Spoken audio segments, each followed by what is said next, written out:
Pagi semuanya. Pagi, Bu. Bagaimana kabarnya hari ini? Luar biasa. Puji Tuhan, luar biasa. Baik, sebelum memulai pembelajaran kita hari ini, Ibu akan mengabsen kalian terlebih dahulu ya. Ya, Bu. Yang pertama, Atari. Ya, Bu. Yang kedua, Ayu Asari. Hadir, Bu. Dewi Cahyaningrum. Hadir, Bu. Eti Nurvita. Hadir, Bu. Francisca Junaya Utami. Hadir, Bu. Hendra Patria Keling. Hadir, Bu. Radiana Sinda. Ada, Bu. Sri Ladia Putri. Hadir, Bu. Sylvester Wiliado Baguna. Ada, Bu. Stefani Swangan. Ada, Bu. Victoria Erla. Hadir, Bu. Yeti Nurfatia. Hadir, Bu. Oke, sebelum memulai pembelajaran kita, alangkah baiknya terlebih dahulu kita berdoa. Untuk Bang Syamsul Rijal, silahkan pimpin doa. Teman-teman, sebelum kita mulai pelajaran kita, marilah kita berdoa menurut kepada kepercayaan kita masing-masing. Berdoa mulai. Berdoa selesai. Oke, baik, sebelum kita memasuki materi kita pada hari ini, minggu lalu kita sudah membahas tentang novel. Ada yang tahu apa itu novel? Ayo, silahkan. Cerita, Bu. Kita panjang, Bu. Cerita panjang. Ada lagi? Bu. Apa? Cerpen kita. Novel. Novel. Ya, Bu. Yang bingung ya, ya. Novel adalah salah satu genre karya sastra yang berbentuk prosa, Bu. Oke, betul. Materi kita pada hari ini menganalisis isi dan kebahasaan novel. Untuk semuanya udah tahu apa itu novel kan? Saya, Bu. Sekarang apa itu unsur intrinsik novel? Saya, Bu. Oke, silahkan. Unsur intrinsik novel adalah susunan sebuah karya yang bersumber dari karya tersebut. Oke, itu pengertian unsur intrinsik novel.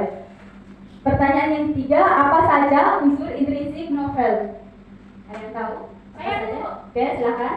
Tema, alur, tokoh, ketokohan, sudut pandang, dan amanat, Bu. Oke, di sini ya.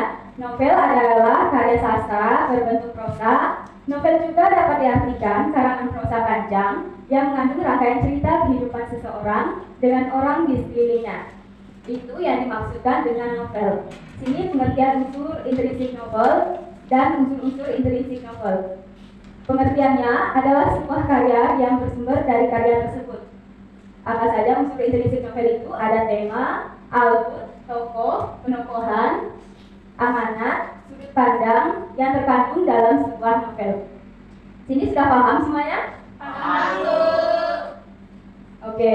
Yang selanjutnya ada unsur-unsur kebahasaan novel. Situ ada 3. Ada yang bisa menjelaskan? Yang pertama yaitu ungkapan. Silakan. Saya, Bu. Ya, silakan. Ungkapan atau istilah adalah kumpulan beberapa kata yang memiliki makna tidak sebenarnya atau bersifat konotatif. Oke, itu pengertian ungkapan. Yang kedua ada majas. Ada yang tahu? Saya, Bu. Oke, silakan. Majas adalah gaya bahasa yang diucapkan untuk membangun suasana dalam sebuah kalimat agar terlihat lebih hidup. Oke, yang ketiga ada peribahasa. Oke, silakan. Peribahasa adalah ungkapan atau kalimat ringkas padat berisi perbandingan, perumpamaan, nasihat, prinsip hidup atau aturan tingkah laku. Oke, itu adalah unsur-unsur kebahasaan yang ada di dalam novel.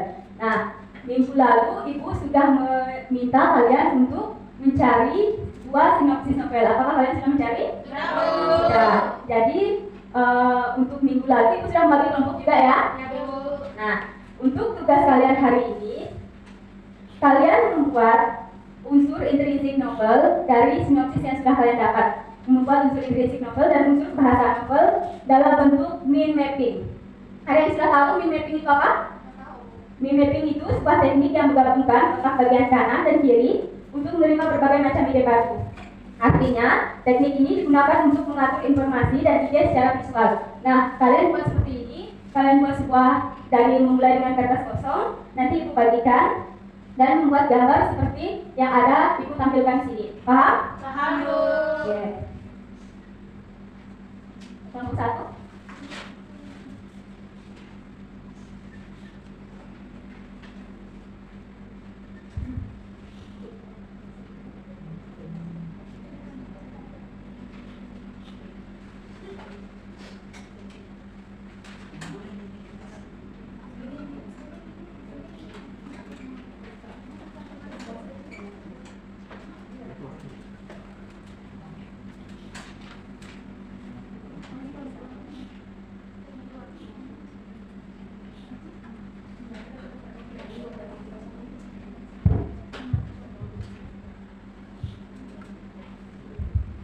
Oke, silakan untuk kelompok bergabung dengan kelompoknya ya. Untuk kelompok satu, untuk kelompok 2 dengan kelompok 2. Silakan dikerjakan, Ibu beri waktu ya untuk kalian.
Nama kelompoknya jangan lupa ditulis nama-namanya.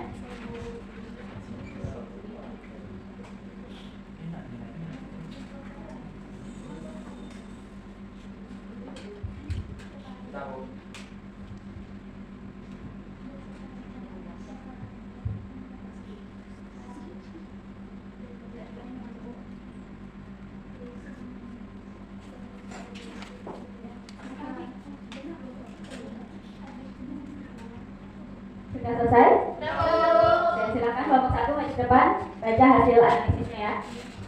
Sinopsis novelnya dibaca nggak, Bu? Ya, baca.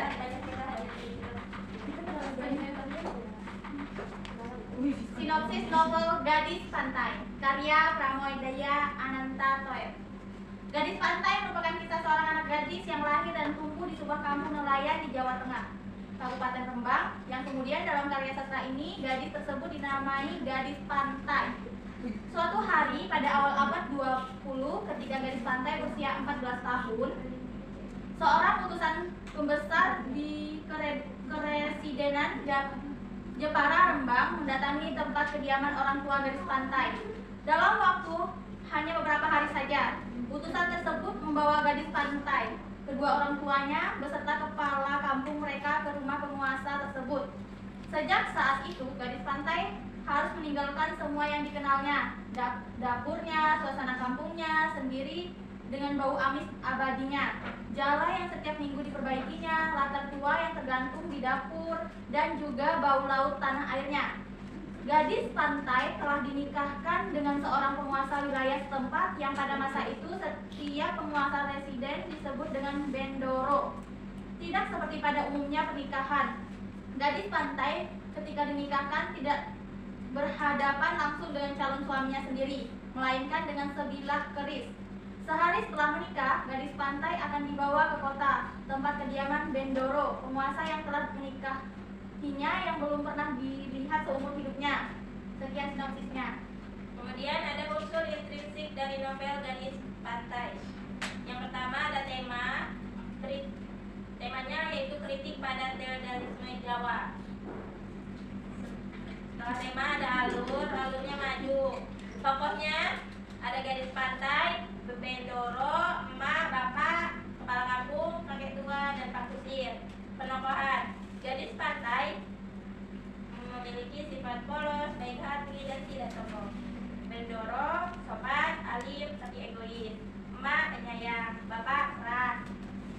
Kepala kampung mudah gugup, kakek tua egois dan cepat marah. Pak Kusir ramah, penyayang, dan sopan. Sudut pandangnya orang ketiga. Latar tempatnya Rembang, pendopo. Latar waktunya belum Bu. Latar suasananya tegang, haru, dan takut, dan bahagia. Unsur kebahasaan yang pertama yaitu macas, similit, asosiasi, personifikasi, metafora, hiperbola, sirebot, ungkapan, sahaya, hamba abdi, kendi, kereta berdoa, berdoa, ayah, Ayah enggak, ayah. Sekian presentasi dari kami. Terima kasih. Oke, udah ya. Tapi itu analisisnya masih kurang ya, ada yang belum. Jadi nanti untuk evaluasi kelompok, kalian menganalisisnya di rumah ya, kerja sama ya. Oke, silakan untuk kelompok 2.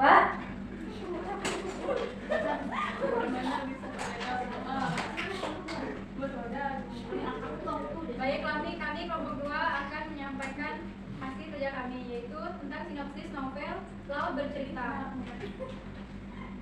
Laut Bercerita menceritakan terkait perilaku, kekejaman, dan kebengisan yang dirasakan oleh kelompok aktivis mahasiswa di masa Orde Baru.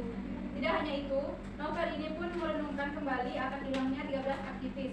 Bahkan sampai saat ini belum ada yang mendapatkan petunjuknya. Cerita dalam novel Laut Bercerita terbagi menjadi 2 bagian dengan jarak waktu yang jauh berbeda. Adapun bagian pertama diceritakan melalui sudut pandang tokoh bernama Biru Laut beserta para kawan sesamanya aktivis seraya menyelesaikan visi atau tujuan mereka. Sementara pada bagian kedua, kisahnya diambil dari sudut pandang Asmara Jati, adik dari Laut yang mempunyai tujuan atau visi yang cenderung berlainan dengan Laut. Kisah dan narasi akan diceritakan melalui perspektif Biru Laut. Kemudian Laut adalah seorang mahasiswa program studi sastra Inggris di Universitas Gadjah Mada, Yogyakarta. Ia sangat mengeluti dunia sastra dan tentunya tidak sedikit buku sastra klasik yang dimilikinya, baik itu buku sastra bahasa Indonesia maupun bahasa Inggris. Laut gemar membaca berbagai buku karangan Pramoedya Ananta yang ketika itu peredarannya dilarang di Indonesia. Hal itu yang menekatkan dirinya secara diam-diam untuk memfotokopi buku-buku tersebut di salah satu tempat yang disebut sebagai fotokopi terlarang. Mulai dari sana, dirinya bertemu dengan Kinan, salah satu mahasiswa FISIP yang memperkenalkan Laut akan organisasi Minatra dan Wirasena. Setelah ikut bergabung dengan organisasi Minatra, Laut jadi semakin menggiatkan aktivitas diskusi buku bersama rekan-rekan organisasinya. Bukan hanya buku, melainkan beberapa konsep yang hendak mereka lakukan untuk menentang doktrin pemerintah di negara ini yang telah dipimpin oleh satu presiden selama lebih dari 30 tahun. Sejak saat itu, Laut mulai berhadapan dengan rezim penguasa. Jadi unsur intrinsik dari novel Laut Bercerita, yang pertama temanya tentang perjuangan. Alurnya alur maju, alur campuran maju dan mundur. Tokohnya ada Anjani, Biru Laut, Kasih Kinanti, Asmara Jati, dan Naratama. Penokohannya, Anjani itu sangat pintar membuat sketsa gambar. Biru Laut pekerja keras, cemas, pemberani. Kasih Kinanti optimis. Sudut pandangnya orang pertama. Latar tempatnya di rumah toko alet, rumah hunian, rumah makan dan mobil. Terus latar waktunya sore hari, lusa, kemarin, dan malam hari. Amanatnya dari novel Laut Bercerita yaitu jangan takut berjuang melawan ketidakadilan dan berusaha mendapat hal yang sudah sepatutnya didapatkan. Unsur kebahasaannya, yang pertama peribahasa, buta kehilangan, patah tumbuh, hilang berganti. Majasnya, majas simile, litotes, metafora, reposisi, personifikasi, indoke, hiperbola, hiperase. Ungkapan, kekosongan tidak ada tentang cinta yang tak akan pernah luntur. Oke, silakan dibuka tugasnya untuk kelompok 1 juga.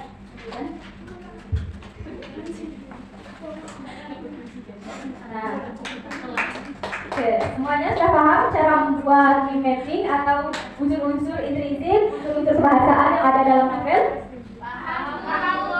Nah, untuk tugas di rumah, ini tugas individu, nanti akan ibu kirimkan lewat WA aku ya. Oke. Sekian untuk materi kita hari ini. Selebihnya ibu mohon maaf. Sekian dan terima kasih. Selamat pagi.